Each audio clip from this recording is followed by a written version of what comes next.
Est-ce que, est-ce que la France, les États-Unis, le Royaume-Uni, l'Allemagne et leurs alliés vont faire la même chose dans le sud algérien, dans le nord du Mali et dans le nord du Niger? Est-ce qu'ils vont nous créer des républiques, des territoires autonomes ou quelque chose comme ça, comme ceux créés en Ukraine? Ensuite, l'Algérie va se battre ou les céder ou abandonner. La réponse est oui. Le roi de France et ses colonies africaines en quittant, en acceptant, en reconnaissant qu'il avait des forces d'occupation au Mali et au Niger, les forces Barkhane, Takuba,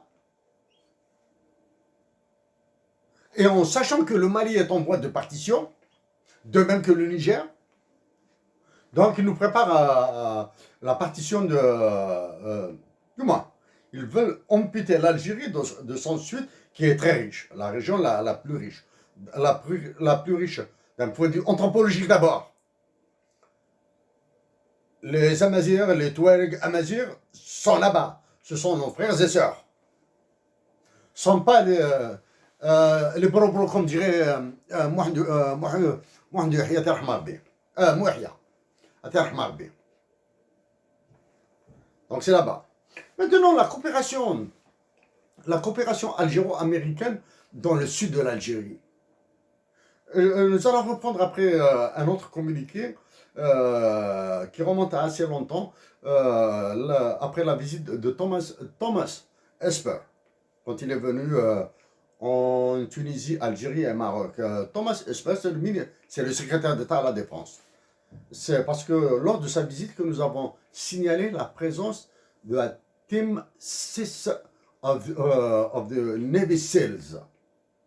Team 6, Team 6 Navy SEALs. Navy SEALs, ce sont les forces spéciales américaines. Team 6, c'est une section, c'est une brigade, c'est un groupe des Navy SEALs, réputé être le top du top. Ils étaient dans le sud algérien, formés les forces spéciales algériennes.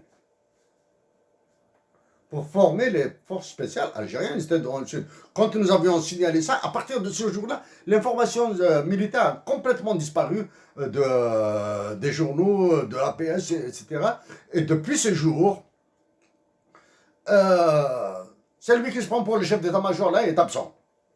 Le pâle bleu là, c'est le blackout total sur la présence des forces spéciales américaines dans le sud de l'Algérie.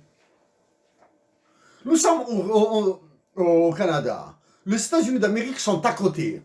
Nous pouvons manœuvrer. Nous pouvions manœuvrer, même quand du temps nous étions étudiants, pour nous retrouver dans les organisations internationales aux États-Unis, qui pilotent les mouvements à partir des États-Unis. Et nous avons les moyens. Enfin, les bagages universitaires, nous les avons.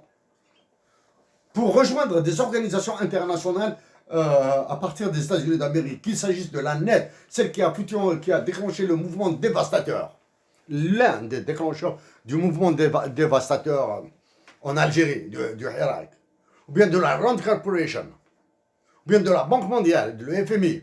Il nous suffisait de balancer des papiers laudateurs positifs sur les États-Unis d'Amérique, l'Angleterre, le Royaume-Uni, la France, etc. Et nous serons dans leur corps.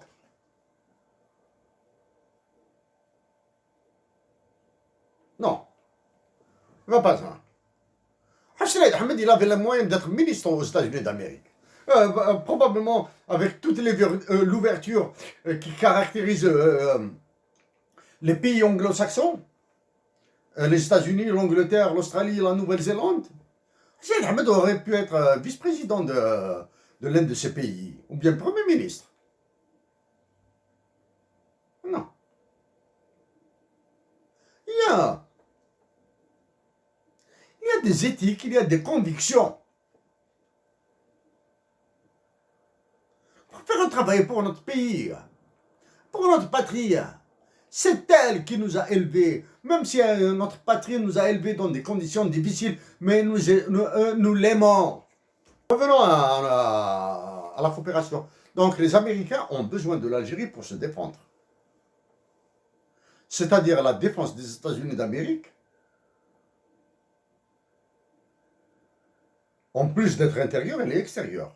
C'est-à-dire, ils viennent jusqu'à l'Algérie. Est-ce que l'Algérie peut aller à Washington, aux États-Unis d'Amérique, dire que nous avons besoin d'une base ici pour nous défendre? Impossible.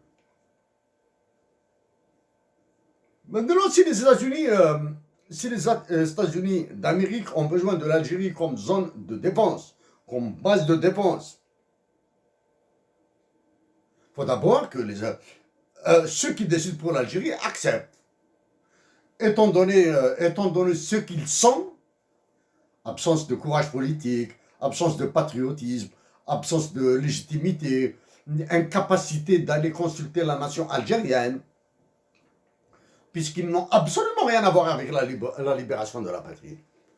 Donc, leur faiblesse, etc., leur incompétence, leur idiotie, tout ce que vous voulez, ils ont accepté la présence des États-Unis d'Amérique. Et on vous dit le terrorisme. Pensez à l'Irak, pensez à la Syrie, pensez à la Libye, pensez au Soudan, pensez à la Yougoslavie.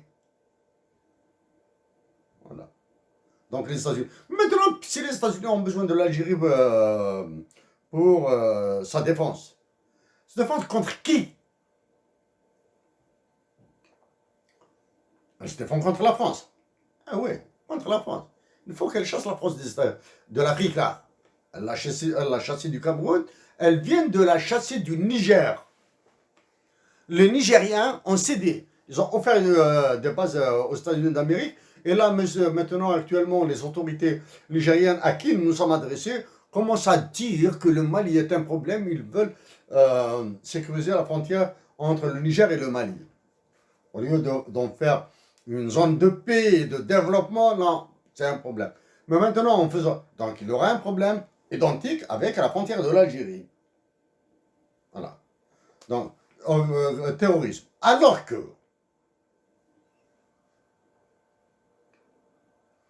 le terrorisme, maintenant, il y a un terrorisme local, oui, il est mafieux. L'argent, les richesses, le viol des femmes, des jeunes filles, etc. Il est mafieux. Ensuite, on fait un truc religieux. Mais qu'est-ce qu'il y a dans le sud de l'Algérie, le nord du Mali, le nord du Niger? Parlons uniquement de ces trois pays. Il y a les terres rares. Okay? Pourquoi elles sont à quel usage sont destinées les terres rares?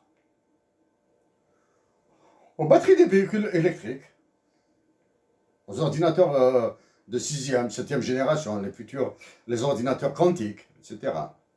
Eh oui. Donc la France va trouver, les États-Unis d'Amérique vont trouver un deal avec ses alliés, la France, l'Allemagne, le Royaume-Uni et d'autres pays, le Canada aussi, pour se partager certaines ressources. Mais pour cela, les Américains doivent décider seuls. Ensuite, la défense contre qui aussi? La défense contre la Chine. Pourquoi la Chine? Parce que la Chine a décrété il y a longtemps l'initiative Obori, One Belt, One Road Initiative. Donc là, nous allons en parler un peu plus. Obori, donc il y a assez longtemps, mais quand même, nous avons assisté à une conférence privée. Conférence privée, quand nous disons conférence privée, c'est-à-dire elle est conférence non publique qui sont données à l'intérieur des universités. Donc, j'ai assisté à une conférence privée à l'intérieur de l'Université de Montréal, etc. One Belt, One Road Initiative. Comment s'accélère l'expansion et le développement de la Chine, qui, selon certaines études, elle est passée première devant les États-Unis d'Amérique. Okay? En termes de développement technologique, de publication scientifique, développement économique, publication scientifique, développement économique. Et la meilleure preuve, c'est la pandémie du Covid-19. La pandémie de Covid-19. les États-Unis, la Chine et la Russie se sont émancipés des États-Unis d'Amérique. Aucun laboratoire, aucune société occidentale en Chine et en Russie. C'est-à-dire, ils ont développé leur vaccin. Maintenant, pour toutes les maladies, c'est nous qui allons développer maladies, épidémies, pandémies, c'est nous qui allons développer nos vaccins. C'est très important pour la démographie. Donc, nous n'avons plus besoin de vous. Ça, c'est un coup de massue. C'est sur une indépendance indescriptible qu'ont obtenu la Chine et les États-Unis. La Chine et la Russie.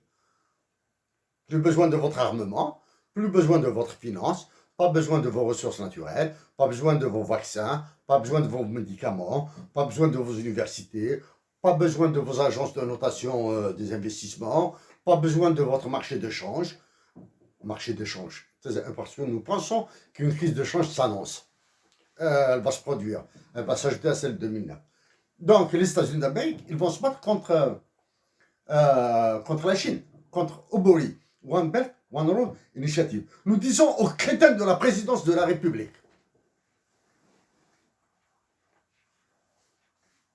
que Obori, c'est One Belt, One Road Initiative. Une ceinture, une route, initiative. Ce ne sont pas les Belts and Roads Initiative. Ce ne sont pas les ceintures et les routes. C'est One Belt, One Road Initiative. Une seule ceinture, une seule route et initiative. L'initiative d'une seule ceinture avec une seule route. Ensuite, il y a des bifurcations. Le bowling, où est-ce qu'on la voit en Algérie? Le port, ce qui est dit le grand port, ou le grand port du côté de Chachal. Ce que les États-Unis d'Amérique vont laisser la Chine avoir sa base comme celle qu'elle a en Éthiopie, comme celle qu'elle a normalement en République centrafricaine. Elle commence à avoir des bases là-bas. Laisser la Chine avoir un port à sa disposition sur la Méditerranée. Et en Algérie, partie le marché, qui va faciliter sa circulation navale le long de la Méditerranée, sachant que du côté de la Turquie, c'est la France qui a dit, c'est le roi de France et ses colonies africaines qui veut s'occuper de la partie de la Méditerranée du côté de la Turquie, là, du détroit du Bosphore. Parce que les États-Unis, donc, ils vont se défendre contre la Chine. Ils vont se défendre contre qui aussi? Contre la Russie. Parce que la Russie, c'est le fournisseur numéro 1 de l'armement algérien. Ok?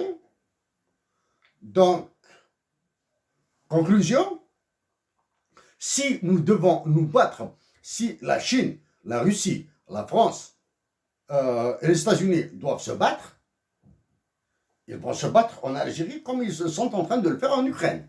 Désolé. Ce que nous avons encadré là. Algerian officials, des officiels algériens, ont dit que celui qui se prend pour le chef d'état-major de l'armée actuelle a aussi participé dans les discussions avec Esper, avec Thomas Esper. Comme ça. C'est vraiment c'est une forme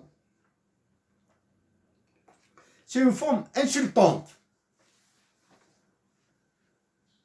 avec laquelle il traite l'actuel prétendu chef d'état-major des forces armées. Il doit partir.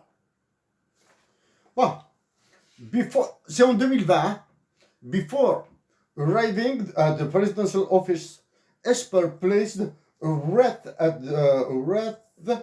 at the Martyrs Monument. The monument stands as a memorial for the more than 1 million Algerians who lost their lives fighting for independence from France which they gained in 1962. Donc, avant de rejoindre la présidence de la République, Mark Thomas Esper, le secrétaire d'État à la Défense des États-Unis d'Amérique, a déposé une gerbe de fleurs, Wreath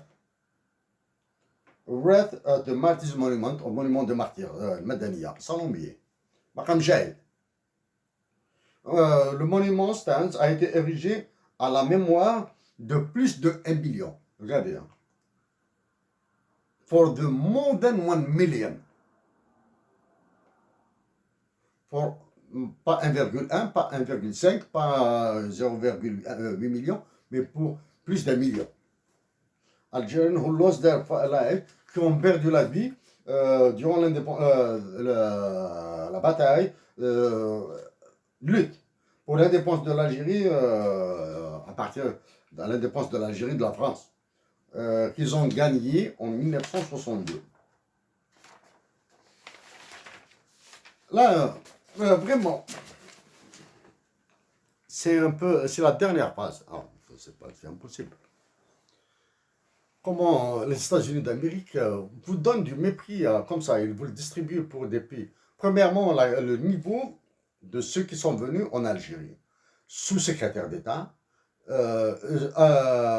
sous-secrétaire d'État adjoint, direct à la présidence. Maintenant, quand c'est le secrétaire d'État, alors là, nous imaginons si le président des États-Unis d'Amérique allait venir, ou si c'est le président des États-Unis qui venait, ou bien le vice-président des États-Unis d'Amérique qui venait à Algérie, que se passerait-il? Donc, le secrétaire d'État à la Défense, Mark Thomas Esper, en 2020, a dit « I want to say to the Algerian people », je veux dire à la nation algérienne, au peuple algérien, pardon, « how much we respect their sovereignty ». Combien nous respectons leur souveraineté. Pour respecter leur souveraineté, prenez vos chars, vos forces spéciales, laissez les forces spéciales algériennes, même très faibles, même incompétentes, même s'ils ne peuvent pas tenir 5 minutes devant un Maurice américain, ils ne peuvent pas tenir 5 minutes, ça suffit.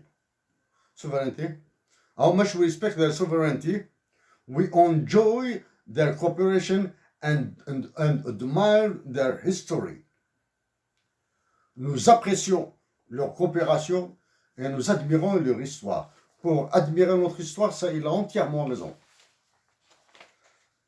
Il a entièrement raison. Mais l'histoire de la révolution algérienne. Bon, il y a d'autres, hein. Il y a d'autres, mais c'est trop. Chers compatriotes d'Algérie, il faut maintenir l'État debout.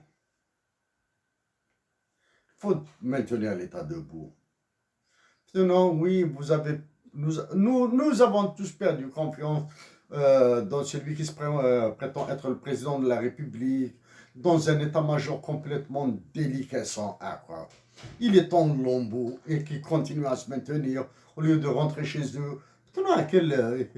Sur le futur président de la République, le futur des dirigeants, alors que l'élection présidentielle est importante, hein, nécessaire, indispensable. Va-t-il compter? C'est pour cette raison qu'il faudra faire de la démocratie même dans l'armée.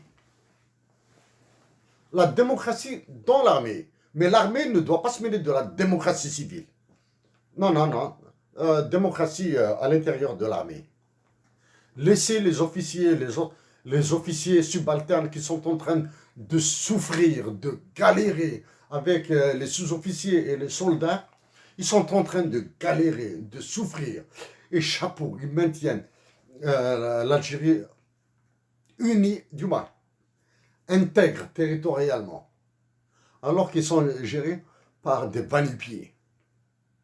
La démocratie dans l'armée, quel est le général que vous voulez? Du moins, quels sont les chefs d'état-major que vous voulez? Vous avez peut-être qu'il y a une dizaine de milliers de colonels. Choisissez des collègues, du moins, un collège de colonels, entre eux, ils vont se battre un petit peu. Nous sommes un pays sous-développé, Al-Khawa. Il faut que nous apprenions à discuter. Et le sous-développement, il ne vient pas d'en bas, il vient d'en haut.